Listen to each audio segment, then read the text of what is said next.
Hello, everyone. Today's topic is, are solar panels worth it?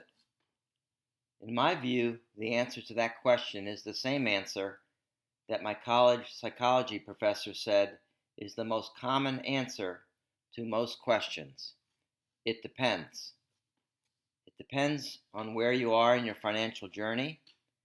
For example, a young person just starting out with debt to repay, an emergency fund to build, a college fund to start, and or a 401k to fund, the answer is probably no.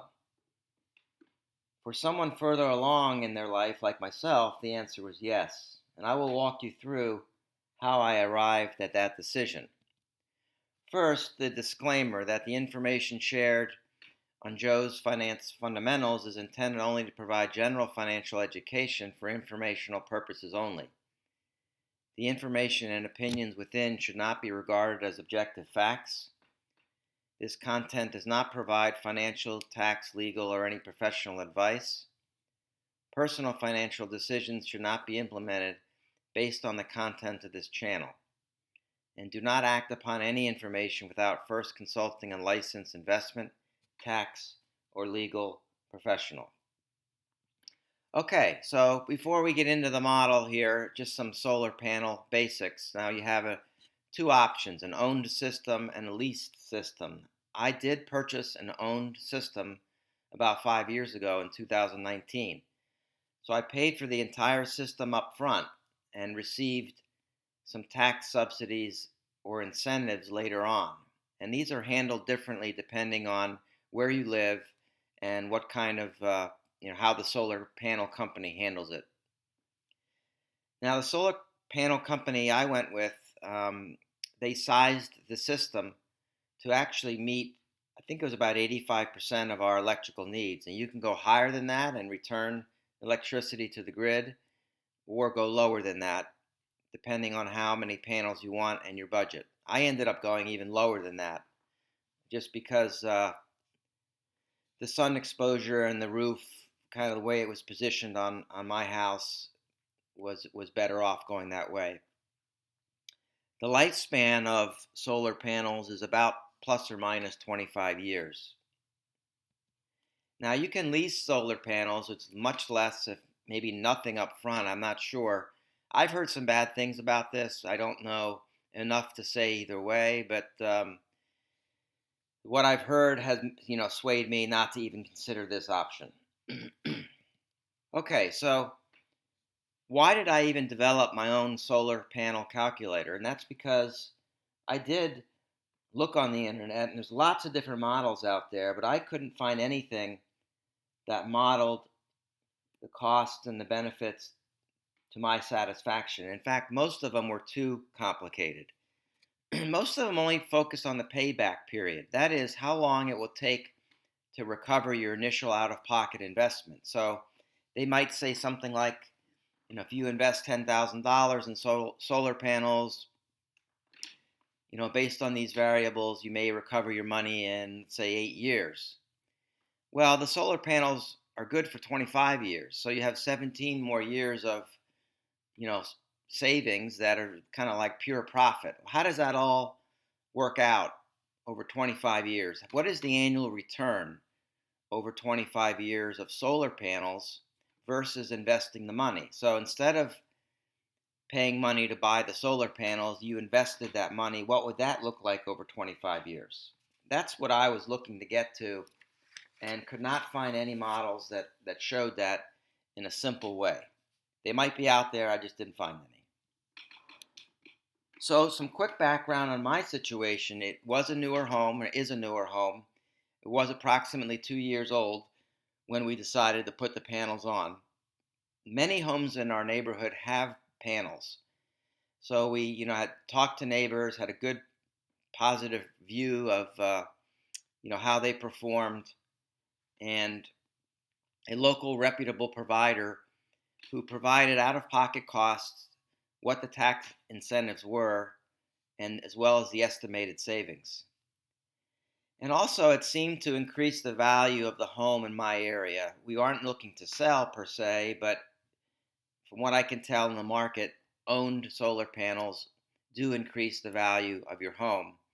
We did not, or I did not choose to include this in my analysis.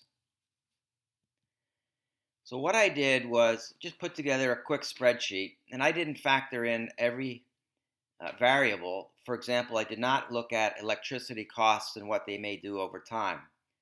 I just deemed what I thought was most important to me. So I kept it simple with basically these four variables.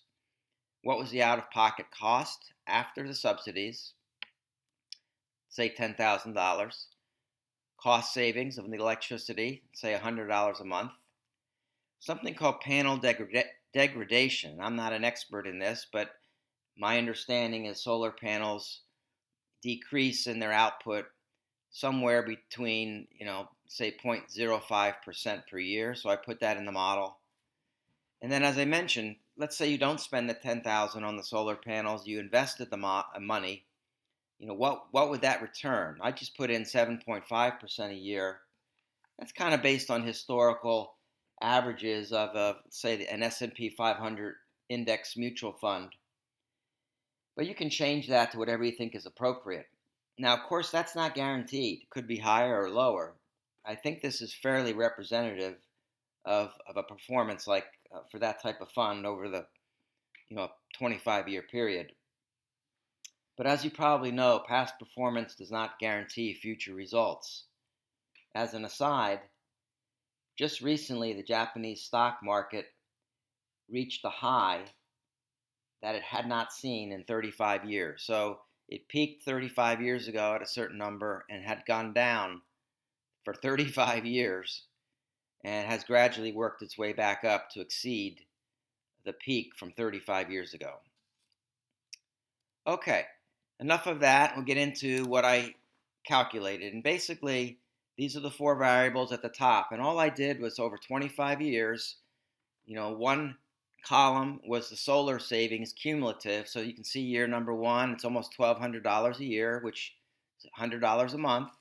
It's a little less than $1,200 because of the panel degradation, which increases every year. So it'll go from 0.05 and then you add another 0.05 the second year. So I just condensed the numbers. I didn't show every row here to 25, but you can see at the end of 25 years, you will not only have gotten back your $10,000, but you will have made a total of $28,000.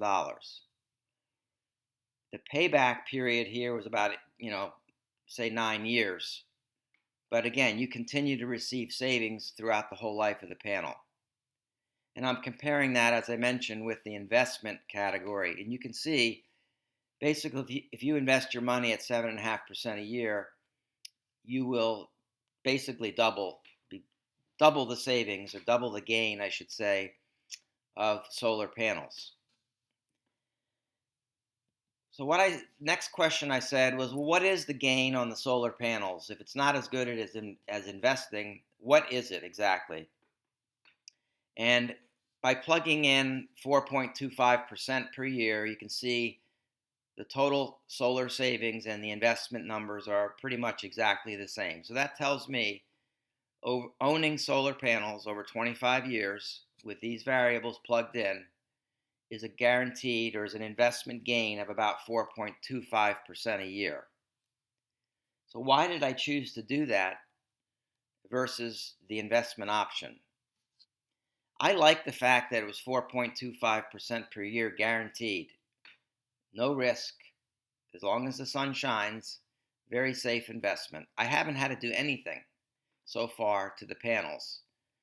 So to me, it's a very passive, safe, easy, guaranteed investment. And I viewed that type of investment as adding diversification and balance to my overall portfolio. I have other investments that are, more on the risk reward, higher on the risk reward scale. This one is low on the risk reward scale. So that appealed to me. I mentioned this earlier, I think it does increase the value of your home. I did not include that in the model, but in my final decision making, because a lot of the homes in our neighborhood had panels, I did view that as positive. And then lastly, just as an aside, I'm hoping that when I need a new roof in 20 years, solar shingles, which are available now, but I'm hoping they become more widely available and cost effective at that time. So that's just a quick overview of solar panels. Are they worth it? I hope you found this helpful. Please leave me any comments you may have, and I look forward to speaking again to you soon. Bye-bye.